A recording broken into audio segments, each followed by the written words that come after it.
Hello everyone. आज हम discuss करेंगे एचटेट पीजीटी फिजिक्स 2017 के पेपर को। इससे पहले हमने अपना 2008, 11, 13, 14, 16 5 पेपर कर लिए हैं। आप अगर उनको देखना चाहते हो तो मैंने प्लेलिस्ट में बना दी है उनकी, आप उनको देख सकते हो। आज हम करेंगे अपना 2017 का पेपर। क्वेश्चन नंबर फर्स्ट हम करते हैं। क्वेश्चन नंबर फर्स्ट क्या है कि हमारे पास क्या है, एक ग्लास सरफेस है जिसका रिफ्रैक्टिव इंडेक्स है 1.6। एक ग्लास सरफेस रिफ्रैक्टिव इंडेक्स है 1.6। When A light wave is incident normally on it. एक ग्लास का सरफेस है, उसका रिफ्रैक्टिव इंडेक्स दिया है और जब उस पर लाइट वेव फॉल करती है नॉर्मली तो उसकी रिफ्लेक्टिविटी विल बी, तो उसकी रिफ्लेक्टिविटी कितनी होगी ये देखना है।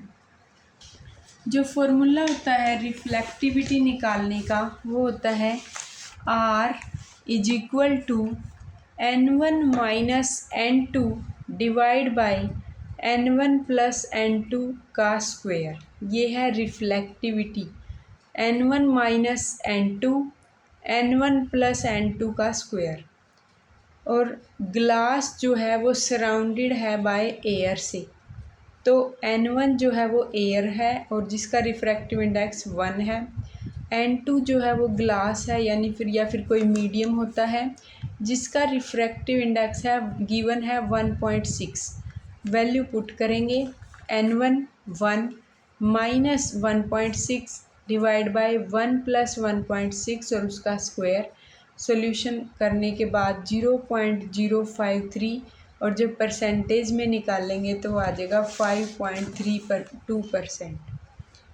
नेक्स्ट जो क्वेश्चन है वो क्वेश्चन है सेकंड क्वेश्चन क्या है। सेकंड क्वेश्चन है the order of number of molecule in 1 cubic metre of an ideal gas at NTP will B.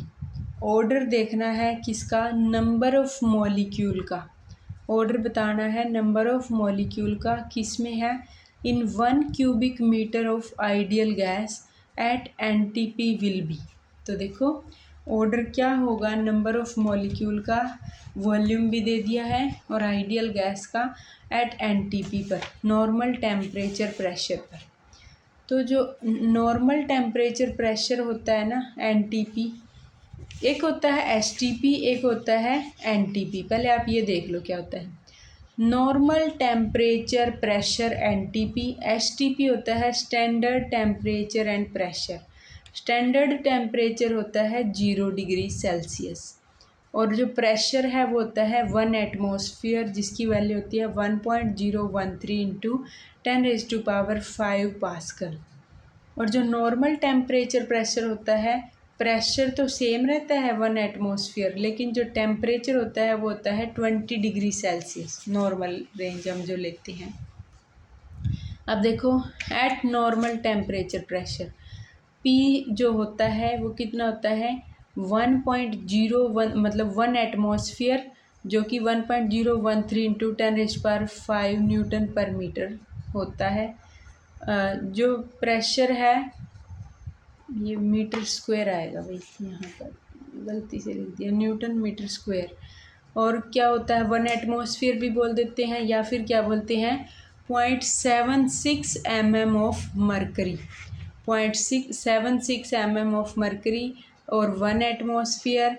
और क्या है 0.76 mm ऑफ मरकरी को हम कैसे लिखेंगे 13600 इंटू 9.8 सोल्व करके 1 एटमॉस्फेयर किसके इक्वल आता है 1.013 इंटू 10⁵ न्यूटन पर मीटर स्क्वायर।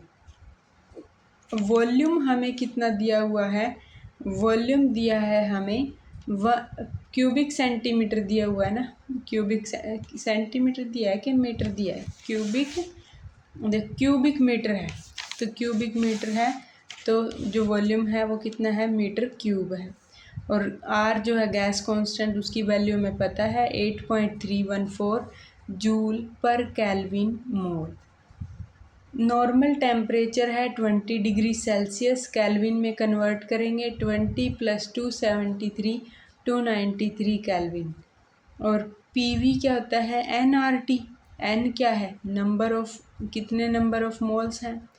अब देखो n की वैल्यू PV/RT, तो n की वैल्यू P क्या है हमारा, P है ये 0.76 इंटू, या फिर ये पूरा लिख दो 1.013 इंटू 10⁵ न्यूटन पर मीटर स्क्वायर। वॉल्यूम की वैल्यू 1 मीटर क्यूब, R की वैल्यू 8.314, टेम्परेचर की वैल्यू कितनी है 293 केल्विन। सोल्व करेंगे वैल्यू आएगी 41.05 मोल्स। इतने नंबर ऑफ मोल्स आ गए। इन्होंने क्या पूछा था, नंबर ऑफ मॉलिक्यूल का ऑर्डर पूछा था। ये हमारे पास जो आए हैं वो आए हैं number of moles. Number of molecule कैसे निकालते हैं, number of molecule is equal to number of moles into Avogadro number. Number of moles कितने हैं 41.05 इंटू में एवोगैड्रो नंबर जिसकी वैल्यू क्या है 6.022 इंटू 10⁻23। सोल्व करके क्या आएगा 2.47 इंटू 10⁻25, और यानी कि ऑर्डर पूछ रखा है तो ऑर्डर क्या है 10⁻25 मॉलिक्यूल। और ये मैंने आपको बता दिया था एसटीपी और एनटीपी में डिफरेंस, तो बस यही था। और ये आ गया हमारा नंबर ऑफ मॉलिक्यूल का ऑर्डर। नेक्स्ट है question number 3। A body drop from a height h reach the ground with a speed of 1.2 root GH। एक बॉडी को ड्रॉप किया है हाइट h से, वो ग्राउंड पर पहुंच गई है कितनी स्पीड से 1.2 रूट GH से।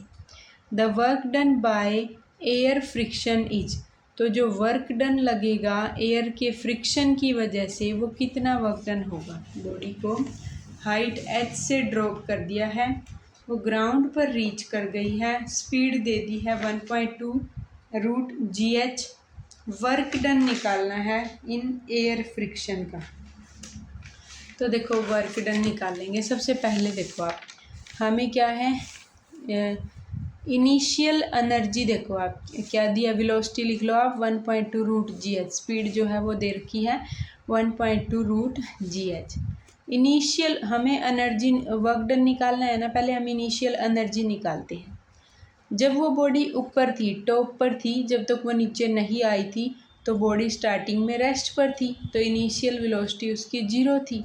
जब वो हाइट h पर था तो वेलोसिटी 0 थी, इसका मतलब वहाँ पर काइनेटिक एनर्जी इनिशियली 0 थी। तो एनर्जी सिर्फ और सिर्फ पोटेंशियल एनर्जी थी इनिशियल पर, वो कितनी थी mgh। तो टोटल इनिशियल मैकेनिकल एनर्जी सिर्फ पोटेंशियल की वजह से थी, जो कि कितनी थी mgh। अब फाइनल एनर्जी देखते हैं। अब उसको फेंक दिया है, ग्राउंड पर वो आ रही है, ग्राउंड पर आई तो हाइट उसकी 0 हो गई, और उसकी जो वेलोसिटी है वो बता दी है कि वो इतनी हो गई 1.2 root GH। Potential energy final point पर कितनी होगी, क्योंकि हाइट ही नहीं रही तो वो क्या होगी 0। तो सिर्फ और सिर्फ काइनेटिक एनर्जी की वजह से आएगी एनर्जी, तो वो कितनी हाफ mv²। हाफ mv की वैल्यू हमें पता है 1.2 रूट GH का स्क्वायर। तो फाइनल काइनेटिक एनर्जी की वैल्यू आ गई 0.72 mgh। अब देखो टोटल फाइनल मैकेनिकल एनर्जी क्या हो गई 0.72 mgh। अब हम अप्लाई करते हैं work energy theorem. The work done by non conservative force like air friction. Conservative और नॉन कंजर्वेटिव में जो मतलब कि देखो जैसे यहाँ पर फ्रिक्शन लगा हुआ है, तो जो वर्क डन होता है बाय नॉन कंजर्वेटिव फोर्स में is equal to the change in total mechanical energy. जो वर्क डन होता है नॉन कंजर्वेटिव सिस्टम में, जिसके साथ कोई मतलब ऊपर से कोई फोर्स लग रहा हो, तो किसके इक्वल होगा वो change in total mechanical energy. तो देखो कितना चेंज आया वर्क डन का, ई फाइनल माइनस ई इनिशियल। तो फाइनल थी 0.72 mgh, इनिशियल थी -mgh। सोल्व किया तो वर्क डन जो आया -0.28 mgh। तो ये आ गया हमारा वर्क डन जो कि कितना है -0.28 mgh। ये क्वेश्चन ना मतलब ये जो पेपर है 2017 वाला, ये आपकी HPSC जो स्क्रीनिंग अगर होता है तो उसमें आ सकते हैं इसमें से क्वेश्चन, क्योंकि डायरेक्ट MSc BSc के क्वेश्चन पूछे हुए हैं। क्वेश्चन नंबर 4 है the voltage gain of a transistor amplifier is 50। जो वोल्टेज गेन है ट्रांजिस्टर एम्पलीफायर का वो 50 है। And the output voltage is 2.5 volt. Voltage gain transistor amplifier का 50 है, आउटपुट वोल्टेज 2.5 वोल्ट है। The voltage to be feedback to make it an oscillator will be. जो voltage है फीडबैक जो हमने देनी है उसको ओसिलेटर बनाने के लिए, वो वाली वोल्टेज हमें निकालनी है। वोल्टेज गेन क्या है 50, output voltage 2.5 volt, voltage to be feedback to make it an oscillator will be. तो देखो जो फीडबैक में वोल्टेज देनी है वो क्या होगी, फोर्थ है।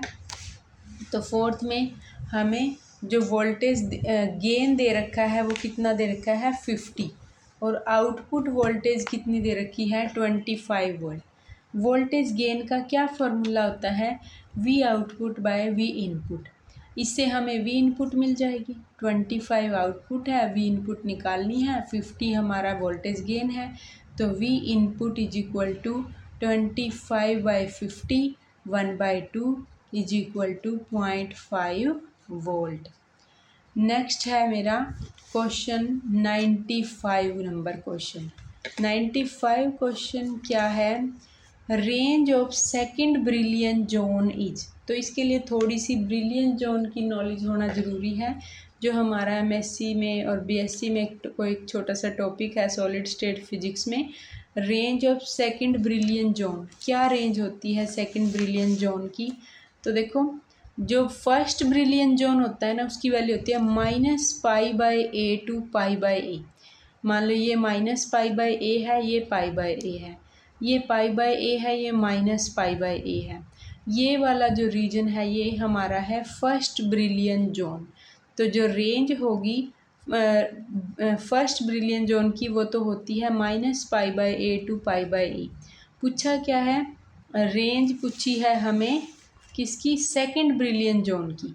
सेकंड ब्रिलियन जोन की रेंज होती है π/a टू 2π/a कि के जो है वो π/a से 2π/a होगा। तो देखो ये हमारा π/a है और यहाँ तक 2π/a है, तो ये वाला π/a से 2π/a, इधर ये π/a है, π/a से 2π/a। तो ये वाला पोर्शन हमारा क्या है, ये वाला पोर्शन है हमारा सेकंड ब्रिलियन जोन। अब देखते हैं हम यहाँ मैंने यहाँ भी कर दिया है, ये गलत है क्योंकि रेंज या इसका मतलब तो ये हो गया -π/a से 2π/a। ये पॉजिटिव रेंज है π/a से 2π/a रेंज है ये सेकंड ब्रिलियन जोन की। सॉरी मैंने ये ना गलत बताया आपको कि ये क्या है, दोनों के लिए है ये, π/a से 2π/a के लिए भी है और -π/a से -2π/a के लिए भी है, तभी ये बना है -π/a से -2π/a और यहाँ पे -π/a से -2π/a के लिए। तो ये वाला सारा पोर्शन जो विग्नर शेड सेल बन रही है ये हमारा क्या है, रेंज है ये सेकंड ब्रिलियन जोन की। अब करते हैं हम अपना क्वेश्चन नंबर 96 क्वेश्चन। 96 क्वेश्चन क्या है, current I is flowing from the whole cross section of a long straight and hollow conducting wire having internal radius R1 and external radius R2. The magnetic field at a distance R from the axis of conductor is. The current I is flowing from the whole cross section of a long straight and hollow conducting wire. एक conducting wire है जो अंदर से खाली है, straight है, long है, पूरे क्रॉस सेक्शन में से उसके करंट आई फ्लो कर रहा है। having internal radius r1, external radius r2. The magnetic field at a distance r from the axis of conductor is, magnetic field निकालना है एट ए डिस्टेंस r पर। देखो एक लॉन्ग स्ट्रेट और होलो एक कंडक्टर है और इंटरनल रेडियस ये वाली r1 है, आउटसाइड वाली रेडियस r2 है। हमें बताना है कि कितना मैग्नेटिक फील्ड पास करेगा। अब हमने सिर्फ इतना पोर्शन ले लिया इसका कि ये वाली रेडियस होलो का पार्ट, ये वाला पार्ट ले लिया कि ये रेडियस है r1, एक r पर इन्होंने पूछा है और ये पूरी है ये r2। तो देखो for r less than equal to r1, ये है r से कम में r1, यहाँ पर होलो है, कोई करंट नहीं है, यहाँ पर मैग्नेटिक फील्ड 0 है। For r greater than equal to r2, यहाँ पर तो उसके लिए क्या होता है magnetic field, mu nought I by 2 pi r। अब बच गया सिर्फ ये वाला पोर्शन जिसके लिए इन्होंने पूछा है। r लेस देन 0 के लिए तो 0 है, ग्रेटर देन के लिए mu nought I by 2 pi r। अब बात करते हैं for r lies between r1 to r2।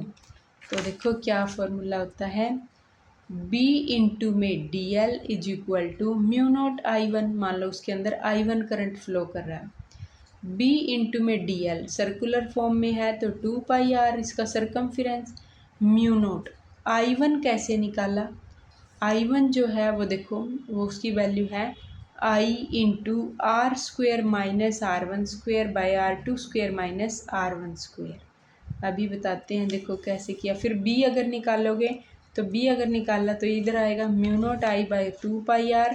This I की जो वैल्यू है ये I, इसकी वैल्यू है pi r2 square minus r1 square. अगर ऐसा है तो ये देखो ये फिर इसका, क्योंकि क्या होता है पूरे पोर्शन में से करंट जाएगा, वो कितना जाएगा I बाई, करंट इतना फ्लो कर रहा है तो पूरे कंप्लीट में से जाएगा I by pi r square minus r1 square. तो करंट गया I by pi r2 square minus r1 square. या फिर इसको अगर ये नहीं समझ में आ रहा तो ऐसे कर लो, देखो inside the conductor, inside the hollow part जब r लेस देन r1 था, since there is no conductor here the enclose current 0 b0। Second, inside the conductor r1 to r2 the current I is uniformly distributed over the cross section area. जो current है वो uniformly distributed है और उसका area क्या है पाई r square, क्योंकि r जो स्क्वेयर है वो कैसे निकलेगा, r2 बड़ा है r1 छोटा है तो r2 square minus r1 square. तो जो करंट की डेंसिटी होगी वो क्या होगी, J is equal to I divide by area. Area क्या है pi r2 square minus r1 square. For an amperian loop of radius r the enclose current is, तो उस ऐसी एनक्लोज करंट के लिए क्या हो जाएगा I, तो वो हो जाएगा, देखो करंट डेंसिटी क्या होती है I डिवाइडेड बाय एरिया, तो I क्या होगा डेंसिटी इंटू में एरिया। तो देखो J इंटू में पाई r square minus r1 square. तो हम यहाँ से J की वैल्यू पुट कर देंगे I divided by pi r2 square minus r1 square. तो I r square minus r1 square by r2 square minus r1 square. I think अभी आपको समझ आ गया होगा हमने यहाँ पर किस तरीके से पुट कर दिया I r square minus r1 square divide by r2 square minus r1 square. तो इसको पुट किया, apply ampere law, b into D L is equal to mu note I enclose, b into में 2 pi r mu note I, और ये क्या है साथ में r square minus r1 square by r2 square minus r1 square. Solve कर लिया। Solve करके मैग्नेटिक फील्ड r डिस्टेंस तक कितना आ गया, mu nought I by 2 pi r square minus r1 square divide by r2 square minus r1 square. अब देख लेते हैं आउटसाइड द कंडक्टर, तो R is greater than R2, the amperian loop enclose the entire current I, तो B equal to mu nought I by 2πr, same as a thin wire. जैसे thin wire के case में हमने देखा था, similar है। तो बस ऐसा क्वेश्चन अगर आए तो क्या करना है, क्या है question, current I is flow from the whole cross section of a long straight and hollow conducting wire having internal radius R1, external radius R2, magnetic field at a distance R from the axis of conductor is। तो देखो हमें क्या करना है कि inside the hollow part कोई current ही नहीं है तो magnetic field zero. Inside the conductor जब R लाई कर रहा है R1 और R2 के बीच में, तो पहले हमने क्या निकाला, एरिया, जो क्या है pi R2 square minus R1 square. Current density देखी, करंट डिवाइडेड बाय एरिया। फिर हमें करंट एनक्लोज देखा, वो कितना हो जाएगा, तो डेंसिटी इंटू में एरिया, तो डेंसिटी की वैल्यू पुट करो, तो I R square minus R1 square divide by R2 square minus R1 square. Ampere law लगाया, B into D l mu naught I enclose मी into 2πr mu naught I R square minus R1 square by R2 square minus R1 का square. तो B is equal to mu naught I by 2πr R square minus R1 square divide by R2 square minus R1 square. Outside the conductor, R is greater than R2, the ampere loop enclose the entire current I, तो B is equal to mu note I by 2πr, same as a thin wire. अब हम करते हैं अपना next question, question number 97 number question है। The radii of curvature of both the surface of a lens are equal. जो radii of curvature है, both दो surface होते हैं लेंस के, अगर वो इक्वल हो, if one of the surface is made plane by grinding, अगर आप एक सरफेस को प्लेन बना ले ग्राइंड करके, then the power of lens will be, तो जो पावर होगी लेंस की उस पर क्या फ़र्क पड़ेगा। रेडियाई ऑफ कर्वेचर अगर सेम है तो both the surface of a lens, अगर रेडियाई ऑफ कर्वेचर इक्वल हो और अगर वन सरफेस उसको प्लेन बना दिया जाए ग्राइंड करके, तो पावर ऑफ द लेंस कितनी होगी। तो देखो अगर radii of curvature R1 R2 equal है R के, तो वन फोकल लेंथ क्या होती है, 1/f is equal to mu minus के 1/r1 माइनस 1/r2, ऐसे निकालते हैं lens maker formula. 1/f is equal to mu minus के 1/r1 माइनस 1/r2, तो 1/f R1 और R2 तो इक्वल हैं, R के 1/r के इक्वल है, तो 1/r माइनस 1/r, तो देखो कितना हो जाएगा, 1/f is equal to 2/r mu minus के 1, कॉमन ले लिया ना। अब है ये देखो, आपने ये सोच रहे होंगे तो कैंसिल हो जाना चाहिए था, लेकिन एक सरफेस देखो है ऐसे हो गया ना, एक के लिए इधर है और दूसरे के लिए इधर है, तो एक के लिए R1 क्या है पॉजिटिव है, R2 क्या है नेगेटिव है, तो हमारे पास क्या होगा, लेंस बना देना इसको, R1 R2 नेगेटिव करने की वजह से वो क्या हो जाएगा, प्लस का हो जाएगा, तो 1/f 2 म्यू माइनस के 1/r। अगर वन सरफेस को हम मेड करें बाय ग्राइंडिंग, अगर एक सरफेस को ख़त्म कर दें तो R1 तो R हो गया, R2 क्या पता चलेगा कहाँ, इन्फाइनाइट पे चला गया, ग्राइंड कर दिया उसको, तो नई फोकल लेंथ क्या होगी, 1/f dash equal to mu minus के 1/r माइनस 1/इन्फाइनाइट, जो कि क्या हो जाएगा 1/इन्फाइनाइट 0, तो क्या बचा म्यू माइनस के 1/r। तो अगर एक सरफेस को ग्राइंड कर दिया तो अब जो होगा फोकल लेंथ 1/f वो क्या आया, पहले वाले केस का डबल आ गया, यानी कि f डैश जो है वो इनिशियल वाले का डबल है, 2f है डबल है, तो पावर जो होगी, पावर का और फोकल लेंथ का क्या रिलेशन है, जो p होती है वो 1/f होती है p, तो पावर जो है हाफ हो जाएगी, तो p डैश जो होगा p/2, तो वो क्या होगी हाफ हो जाएगी। नेक्स्ट है question number 98, the Gibbs function g in thermodynamic is defined as g is equal to H minus के टी एस। जो गिब्स फंक्शन है थर्मोडायनेमिक का वो क्या है, G is equal to H minus T S है। H हमारी क्या है, एंथैल्पी है। अब हमें बताना है, कुछ एक ऑप्शन थे कि क्या चीज़ कांस्टेंट रहेगी, क्या वैल्यू होगी। तो देखो गिब्स फंक्शन की वैल्यू देखो, जी क्या होता है, एच माइनस टी एस। अगर मैं डी जी लूँ तो डी H minus T D S minus S D T. For isothermal, isothermal के लिए जो डी टी होगा वो क्या होता है, आइसोथर्मल के लिए डी टी जीरो होगा। तो D G is equal to D H minus T D S. अब देखो एच की जो वैल्यू होती है वो होती है यू प्लस पी वी, और जो डी एच की वैल्यू होगी वो क्या होगी, D U plus P D V plus V D P. तो डी एच की जगह हम पुट करेंगे D U plus P D V plus V D P minus T D S. तो अब देखते हैं, अब इतना सा करने का क्या हमारा टारगेट है, क्या मिलेगा हमें। तो एज डी क्यू की वैल्यू क्या होती है, टी डी एस होती है।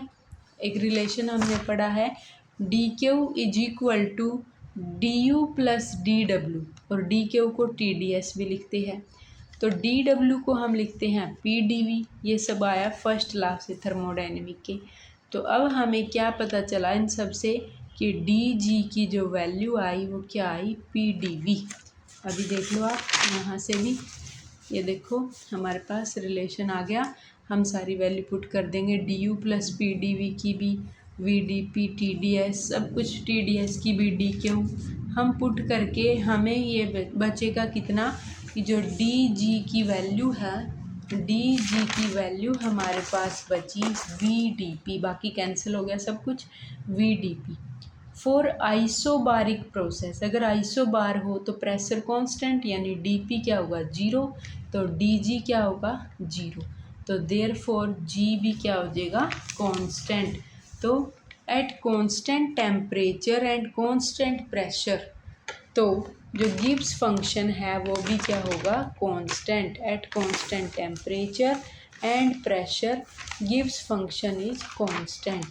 अब अगला क्वेश्चन है 99 number, if the acceleration due to gravity at the place is pi square metre per second square. अगर एक्सेलरेशन ड्यू टू ग्रेविटी कितनी हो, pi square metre per second square हो, the time period of a simple pendulum of length 1 metre will be. Time period कितना होगा simple pendulum का जिसकी length कितनी है, 1 मीटर है।